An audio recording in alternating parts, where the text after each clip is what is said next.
የቴህራን ሰማይ በጥቁር ጭስ ተሸፍኗል። የከተማዋ አውራ ጎዳናዎች በአደጋ ጊዜ ድምፅና በህዝብ ጩኸት ተሞልቷል። የኢራን ሪፐብሊክ ከባድና ደም አፋሳሽ የህዝብ አመፅ እያስተናገደ ይገኛል። ከአልቦርዝ ተራሮች ግርጌ እስከ ፋርስ ባህረ ስላጤ ድረስ የተቀጣጠለው የህዝብ ቁጣ የስርዓቱን መሰረት እያናጋው ሲሆን የሟቾች ቁጥር በከፍተኛ ፍጥነት እያደገ ወደ 538 ከፍ ማለቱ ተረጋግጧል። መንግስት የወሰደው የኃይል እርምጃ መንግስታዊ ሽብር እስኪባል ድረስ የደረሰ ሲሆን ጠቅላይ መሪው አያቶላህ አሊ ኻሜኒ የሰጡት ምላሽ ደግሞ በህዝቡ ላይ የጦርነት አዋጅ እንደ ማውጣት ተቆጥሯል። የኢራን የበላይ ጠባቂ አያቶላህ አሊ ኻሜኒ በቴሌቪዥን መስኮት ብቅ ብለው ያደረጉት ንግግር ሀገሪቱ የገባችበትን የፖለቲካ ቀውስ ጥልቀት የሚያሳይ ነበር። ኻሜኒ በተለመደው የሃይማኖታዊና ፖለቲካዊ ቅይጥ ዲስኩራቸው አደባባይ የወጡትን በሺዎች የሚቆጠሩ ኢራናውያን የውጭ ጠላት ተላላኪዎችና ከዳተኞች ሲሉ ፈርጀዋቸዋል። በተለይም የአሜሪካው ፕሬዝዳንት ዶናልድ ትራምፕ ለተቃውሞው የሰጡትን ድጋፍ ተከትሎ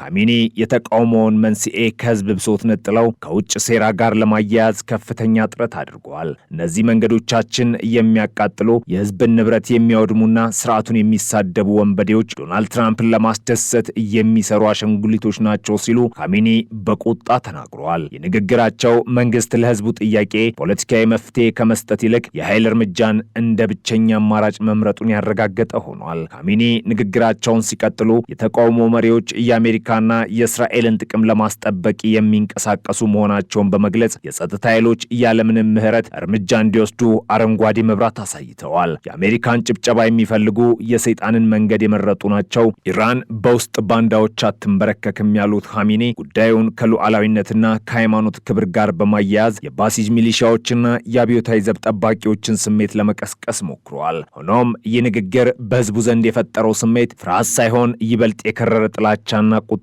ሆኗል። የሟቾች ቁጥር መጨመርና የመሪው ዛቻ ህዝቡን የምትጠብቁት ነገር የለም ወደሚል የጋራ ድምዳሜ አድርሶታል። ይህም ተቃውሞውን ወደ መጨረሻ ፍልሚያም ቀይሮታል። በሌላ በኩል የኢራን መንግስት የመገናኛ ብዙሃንና ስርዓቱን የሚደግፉ ጋዜጠኞች የተቀናጀ የፕሮፓጋንዳ ዘመቻ ከፍተዋል። የአገዛዙ ልሳን የሆኑ ጋዜጠኞችና የፖለቲካ ተንታኞች እየተካሄደ ያለውን ደም አፋሳሽ ግጭት የሲአይኤና የሞሳድ የጋራ ኦፕሬሽን ውጤት አድርገው እያቀረቡት ነው። እንደነዚህ ዘገባዎች ከሆነም አሜሪካና እስራኤል በኢራን ውስጥ የቀለም አብዮት ለማካሄድ ገንዘብና መሳሪያ እያፈሰሱ ነው። አንድ ታዋቂ የኢራን ጋዜጠኛ በሰጠው አስተያየት በጎዳናዎች ላይ የሚፈሰው ደም ተጠያቂዎቹ በዋሽንግተንና በቴል አቪቭ የተቀመጡት የስለላ ጌቶች ናቸው ብለዋል። ወጣቶቻችንን በማታለልና ገንዘብ በመስጠት የገዛ ሀገራቸውን እንዲያወድሙ እያደረገ ነው ሲልም ከሷል። የትርክት መንግስት የራሱን ዜጎች የመግደል ኃላፊነት ላለመውሰድና ዓለም አቀፍ ትኩረትን ለማዛባት የሚጠቀምበት እየተለመደ ስልት ቢሆንም በዚህኛው ዙር ግን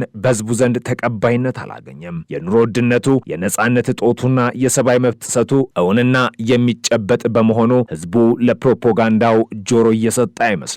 የተቃውሞ ማዕከል የሆነው የቴህራን ግራንድ ባዛር አሁንም ድረስ በጭስና በሳት ተከቦ ይገኛል። የኢራን የኢኮኖሚ ጀርባ አጥንት የሆኑት ነጋዴዎች አድማቸውን አጠናክረው መቀጠላቸው መንግስትን በኢኮኖሚ አንቆ ይዞታል። የጸጥታ ኃይሎች ሱቆችን ኃይል ለማስከፈት ያደረጉት ሙከራ ወደ ግጭት ተቀይሮ የገበያው አካባቢ የጦር ሜዳ መስሏል። ከህንፃዎች ጣራ ላይ የሚተኩሱ ስናይፐሮች፣ በሞተር ሳይክል የሚርመሰመሱ የባሲጅ ታጣቂዎችና ድንጋይ የያዙ ወጣቶች የፈጠሩት ትዕይንት የከተማዋን ሰላም ሙሉ በሙሉ አጠፍቶታል። ሆስፒታሎች በቆሰሉ ሰዎች ተሞልተዋል። የደም ባንኮች በደም እጥረት እየተሸገሩ ነው። የሰብአዊ መብት ተሟጋቾች እንደገለጹት 538 የሚለው የሟቾች ቁጥር እየተረጋገጠ ብቻ ሲሆን አስክሬናቸው ለቤተሰብ ያልተሰጠና በድብቅ የተቀበሩ ዜጎች ቁጥር ከዚህ በጥፍ ሊበልጥ ይችላል ብለዋል። ዶናልድ ትራምፕ ይህን ቀውስ እንደ መልካም አጋጣሚ በመጠቀም በኢራን ላይ ያላቸውን ከፍተኛ ጫና ፖሊሲ አጠናክረው ቀጥለዋል። ትራምፕ በትዊተር ገጻቸው ላይ በሰጡት መግለጫ የኢራን ህዝብ ነጻነቱን ለመቀዳጀት እያደረገ ያለውን ትግል አሜሪካ ትደግፋለች ማለታቸው ለተቃዋሚዎች የሞራል ጥንካሬ ሲሆን ለኻሜኒ መንግስት ደግሞ የህልውና ስጋት ሆኗል። የትራምፕ አስተዳደር በኢራን ባለስልጣናት ላይ ተጨማሪ ማዕቀብ ለመጣል መዘጋጀቱና ኢራንን በዓለም አቀፍ መድረክ ለማግለል የሚያደርገው ጥረት የቴህራንን ስርዓት በተከበበች ሀገር ስነ ልቦና ውስጥ ከቶታል። የስነ ልቦና ደግሞ መንግስት በውስጥ ተቃዋሚዎች ላይ የሚወስደውን እርምጃ ይበልጥ ጨካኝ እንዲሆን አድርጎታል። ጠላት ከበራችን ቆሟል የሚለው የመንግስት ፕሮፓጋንዳ ማንኛውንም የተለየ ሐሳብ እንደ ሀገር ክደት ለመፈረጅ ያስችሉታል። የኢራን ወታደራዊ መሪዎች ትኩረት ግን በውስጥ ተቃውሞ ላይ ብቻ የተወሰነ አይደለም። የአገሪቱ ጦርና አብዮታዊ ዘብ ጠባቂ የውስጥ አለመረጋጋቱን ተከትሎ የውጭ ጠላቶች ማለትም አሜሪካና እስራኤል ጥቃት ሊሰነዝሩብን ይችላሉ በሚል ከፍተኛ ወታደራዊ ዝግጅት ላይ ይገኛሉ። ከዚህ ቀደም እንደተዘገበው ኢራን የቅድመ መከላከል ጥቃት ለመሰንዘር መዘጋጀቷ ቀጠናውን በባሩድ አጥኖታል። የስልት አደገኛ ቁማር ነው። ኢራን የውስጡን ህዝባዊ ቁጣ ለማብረድና ህዝቡን በአንድ ጠላት ላይ ለማሰለፍ ስትል በውጭ ኃይሎች ላይ የተወሰነ ወታደራዊ ትንኮሳ ልትፈጽም ትችላለች የሚለው ስጋት እውን እየሆነም የመጣ ይመስላል። የሚሳኤል ማስወንጨፊያዎች ተዘጋጅተዋል። ድሮኖች በተጠንቀቅ ቆመዋል። የባህር ኃይሉ በሆርሙዝ ባህረ ሰላጤ ላይ እንቅስቃሴውን አጠናክሯል። የሟቾች ቁጥር በከፍተኛ ሁኔታ መጨመሩ ዓለም አቀፉን ማህበረሰብ አስደንግጧል። የተባበሩት መንግስታት ድርጅት፣ የአውሮፓ ህብረትና የሰብአዊ መብት ድርጅቶች የኢራን መንግስት የወሰደውን እርምጃ በጽኑ አውግዘውታል። ይሁን እንጂ ቴህራን ለእነዚህ ውግዘቶች ጆሮ ዳባ ልበስ ብላለች።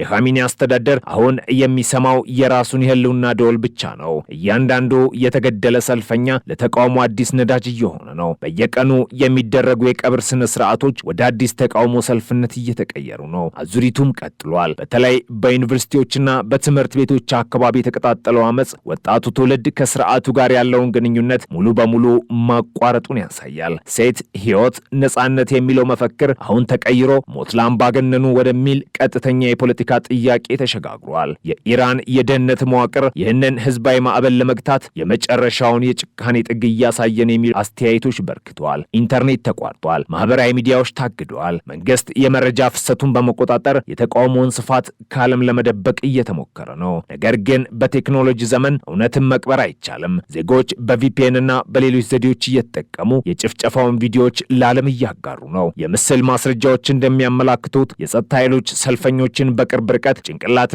ደረት ላይ እያነጣጠሩ ነው የሚተኩሱት። የድርጊት ተራ ህግ ማስከበር ሳይሆን የታቀደ የጅምላ ግድያ መሆኑን የሰብአዊ መብት ተሟጋቾች ይገልጻሉ።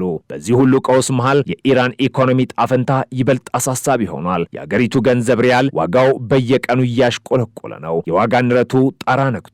የባዛር ነጋዴዎች አድማ የሸቀጦች እጥረት እንዲፈጠር እያደረገ ነው። ህዝቡ የምንበላው አጣም ብሎ ሲወጣ መንግስት ጥይት ይመግባል። ይህ መሰረታዊ ቅራኔ መፍትሄ እስካልተበጀለት ድረስ ግጭቱ የሚቆምም አይመስልም። መንግስት የኢኮኖሚን ችግር በምዕራባውያን ማዕቀብ ቢያላክክም ህዝቡ ግን የችግሩ ምንጭ የመንግስት ብልሹ አሰራርና ለውጭ ጦርነቶች የሚወጣው ወጪ መሆኑን ጠንቅቆ ያውቃል። አሊ ኻሜኒ የትራምፕ አገልጋዮች ሲሉ የሰደቧቸው ሰልፈኞች በእርግጥም የአሜሪካ ድጋፍ ይፈልጉ ይሆናል። ነገር ግን የመንቀሳቀሳቸው ዋና ምክንያት የራሳቸው የነጻነት ጥማት ነው። በ21ኛው ክፍለ ዘመን በመካከለኛው ዘመን አስተሳሰብ በሚመራ ቴዎክራሲያዊ ስርዓት ስር መኖር የመረራቸው ወጣቶች ለውጥን በህይወታቸው ዋጋ እየጠየቁ ነው። የሟቾች ቁጥር 538 መድረሱ ትግሉ ወደማይቀለበስ ደረጃ መድረሱን ያሳያል። የኢራን ባለስልጣናት ሁኔታውን ተቆጣጥረነዋል ቢሉም መሬት ላይ ያለው እውነት ግን ሌላ ነው። እሳቱ ከከተማ ወደ ከተማ ከመንደር ወደ መንደር እየተዛመተ ነው። የሚቀጥሉት ቀናትና ሳምንታት ለኢራን ብቻ ሳይሆን ለመላው ዓለም ወሳኝ ናቸው። የኢራን መንግስት የውስጥ ተቃውሞን ለማፈን ሲል የቀጠናውን ጦርነት ሊቀሰቅስ ይችላል የሚለው ስጋት እውን ከሆነ ዓለም አዲስና አስፈሪ ቀውስ ውስጥ ትገባለች። የትራምፕ አስተዳደር የሚወስደው እርምጃ፣ እስራኤል የምትሰጠው ምላሽና የኢራን ህዝብ ጽናት የዚህን ታሪካዊ ክስተት የመጨረሻ ውጤት ይወስናሉ። አሁን ባለው ሁኔታ ግን ቴህራን በደም ወንዝ ውስጥ እየዋኘች ወደማይታወቅ መድረሻ እየተጓዘች ነው። የኻሜኒ ዛቻ፣ የትራምፕ ማስጠንቀቂያ፣ የጀኔራሎች ፉከራና የህዝቡ ጩኸት ተደማምረው የመካከለኛው ምስራቅን ሰማይ በጦርነትና በሁከት ደመና ሸፍነውታል።